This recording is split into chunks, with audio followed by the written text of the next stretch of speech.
What's up guys? Ayun guys, magpanahon na naman ng taglamig. Ngayon bibigyan ko kayo ng ideya guys, para pag maliligo kayo hindi malamig. Ang gawin nyo guys, pag maligo kayo, magkumot kayo. Sa panahon ng taglamig, lalo ngayon medyo malamig na yung panahon, malapit na mag winter season.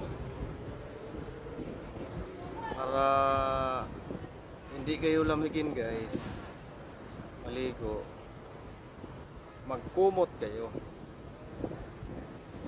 Yun ang magandang gawin ngayon guys, pag maliligo at taglamig.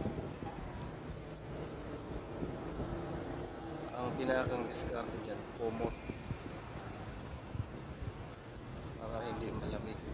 So ayun guys, hanggang dito lang muna. Thank you for watching and God bless you all sa ating lahat. Follow